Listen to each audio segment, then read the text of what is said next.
Ain't got a dime to my name, what a terrible shame. Ho hum, ho ho hum. Just found a hole in my shoe and my stocking shows through. Ho hum, ho ho ho ho ho ho ho ho ho ho ho.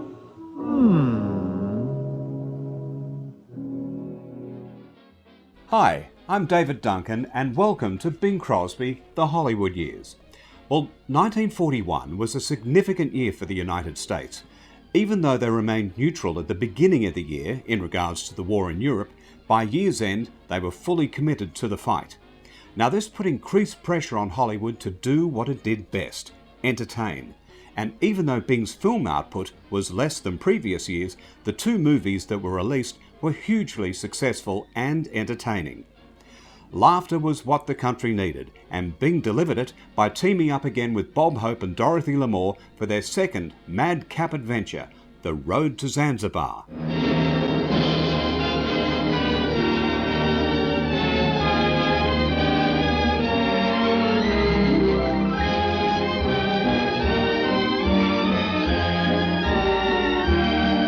Filmed in the latter part of 1940 but released in early 1941, The Road to Zanzibar needed to be a hit. You see, the public had loved The Road to Singapore and was eager to see the trio out on another adventure, and they weren't disappointed. Bob Hope stated in later years that it was his favourite of the road films. Are you wearing old dreams breaking out at the seams? They should be new. And have I got the bargain? You lucky people, you.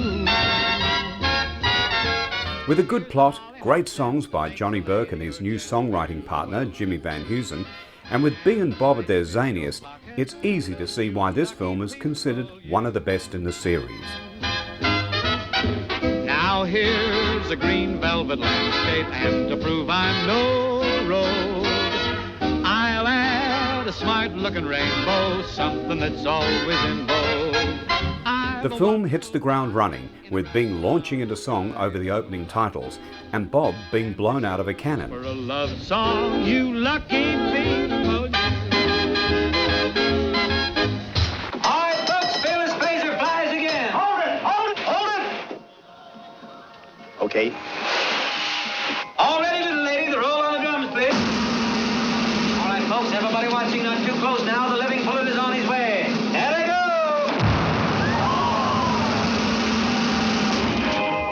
After an accident that burns down the carnival, the boys are on the run, but they soon find themselves back in the game as Bob, going by the name of Fearless Fraser, attempts to survive electrocution and flying like a bat. See Fearless Fraser, the human bat. There he is, folks, with only man-made wings. Give him a quick flutter, Fearless.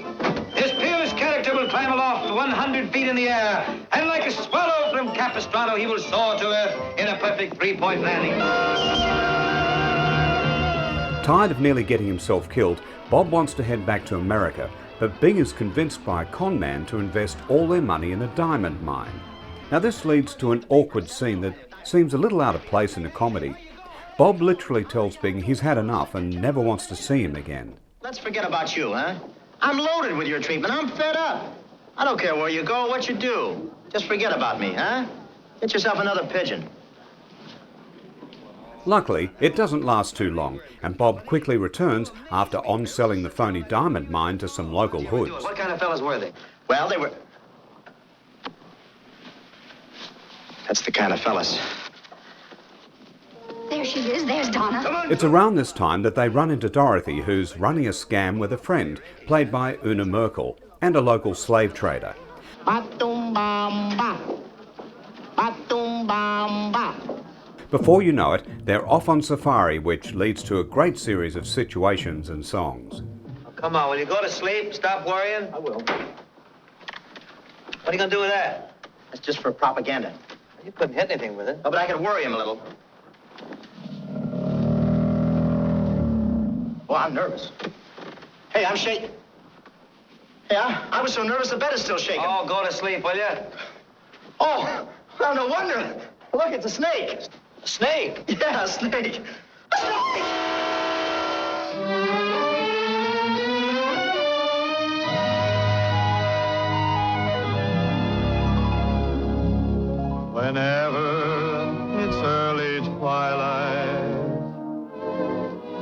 watch till a star breaks through.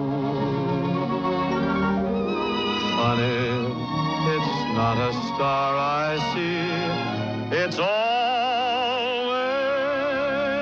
you. Whenever I roam through roses, lately I often do. Funny, it's not a rose I touch, it's always you. The boys are here. They are? I think you sent the wrong message. It was intercepted, I think. Hi, fellas. Who's got the dice? Hey, wait a minute, wait! What is this, my Exhibit A here? What is this? I guess they don't think you're a god anymore. Captured by natives, but believed to be gods, leads to one of the funniest scenes in the film, where Bob is put to the test by wrestling a gorilla. What are you talking about? Hinge. What? Oh, hiya. Listen, Doc. Oh, no! No! Don't!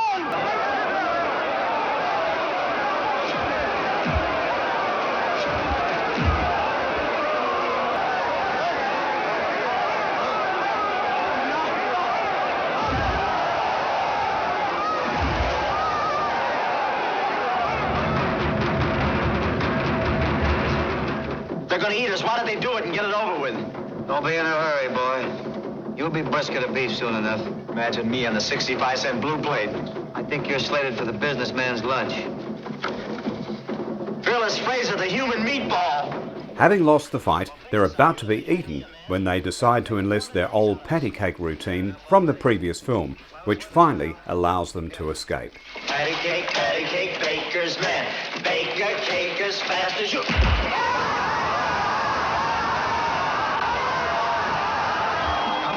Come closer. Fearless Fraser, king of the bucksaw, will saw this young lady in half. To top it off, the film ends on a high note with a joke from Bob that leaves the audience laughing right through the end credits. You sure you know how to do this? If I don't, one of us is going back half fare. The Road to Zanzibar was a huge hit when released and paved the way for more roads to come. But up next was a project suggested by Paramount's new head of production, Buddy De Silva, who'd been part of a successful songwriting team over the past couple of decades. One of his songs, The Birth of the Blues, was the title of the film that had Bing heading down south to New Orleans to tell a fictionalized account of the first popular all-white jazz band. They heard the breeze in the trees, singing weird melodies, and they made that the start of the blues. Teamed once again with Mary Martin, The Birth of the Blues captured Bing in his element.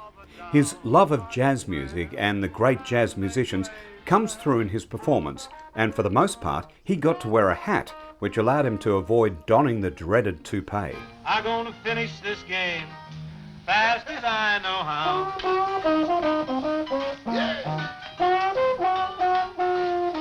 I'm gonna polish off this pigeon fast as I know how.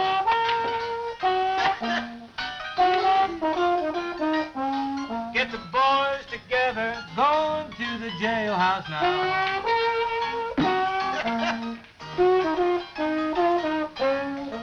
Set in New Orleans at the turn of the century, when jazz music was frowned upon by respectable whites, we see Bing's character as a boy who would rather hang around and listen to the great jazz music of black musicians than study his music in the classical fashion. What were you playing just before I came in here? Music? Music. A young actor by the name of Ronnie Cosby played Bing's boyhood character, but initially Bing had wanted his son Gary to play the part and even organised for a screen test. Gary Crosby, take one. Jeff, Yeah. Yes, Father. How many times do I have to tell you to practice? My clarinet broke and I'm trying to fix it. That's only an excuse to keep from studying. Now, just for that, you play that 100 times. Well, I'll give you something to feel. Put that clarinet down. Come here. What's this gonna be, Dad? Another spanking? I'm big. Even though Gary didn't get the role, Bing insisted that Mary Martin was cast as the love interest, even though she was 3 months pregnant at the time. look at the service you're getting there. Yeah, and for $10 too. We're going to pay you back besides. Oh, we're going to pay her back, aren't we, boys? Oh, yeah. She had a wonderful time working with Bing again, but realised how shy he was, as she later stated in this interview. When we were performing and making a picture, he just couldn't bear to do the love scenes. I think he was shy in a strange way. And he would put off the kissing scenes to the very last day. And even when we'd make still pictures, he really didn't like to take any kissing. And I don't remember any still that I ever made where we were in an embrace. And I think it was difficult for him to be close to a woman. I think his best friends were his men friends, you know, his golf, and he loved to be off with the boys, but he was very shy of ladies. I don't think he was shy all the time, because he certainly had a lot of ladies after him. By the light of the silvery moon,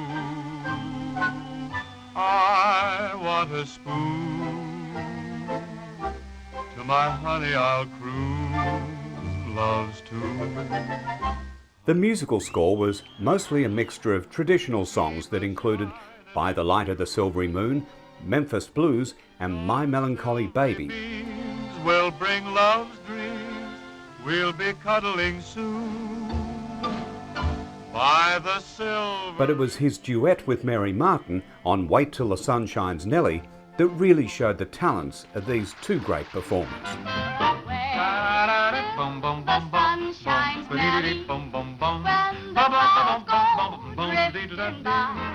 We will be so happy, Nellie. Don't let me hear you make a. Don't let me hear you make a sound. Way down in Lover's Lane, we'll wander, sweetheart, you and I. We'll be so happy together, but it all depends on the weatherman. Nellie, Oh, Nellie. why's now?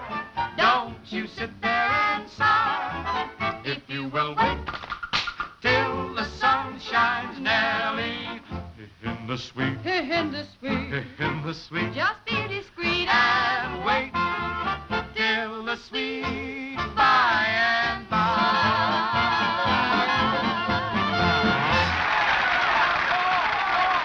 The other cast members included Brian Donlevy, the jazz great Jack Teagarden, Harry Barris, who was Bing's old buddy from the Whiteman days, and the guitarist Perry Botkin, who had become Bing's longtime accompanist for decades to come. But it was Jack Teagarden who joined Bing and Mary Martin on one of the most memorable musical highlights in the film, the Johnny Mercer composition, The Waiter and the Porter and the Upstairs Maid. The people in the ballroom were stuffy and hearty, so I began to get just a little bit afraid. I sneaked into the kitchen and found me a party, the waiter and the porter and the second story maid.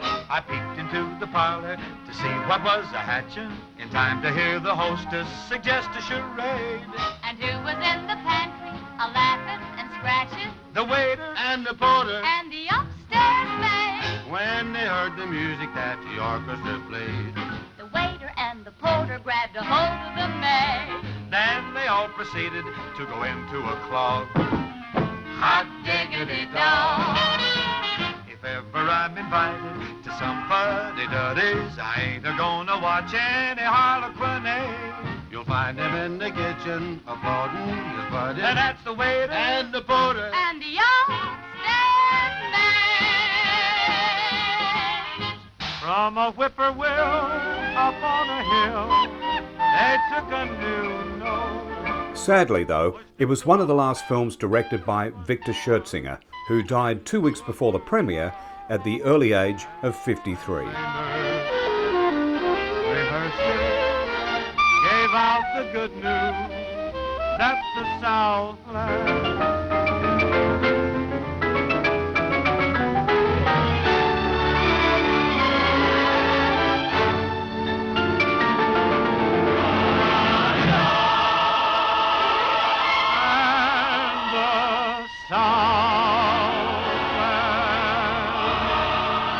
gave birth to the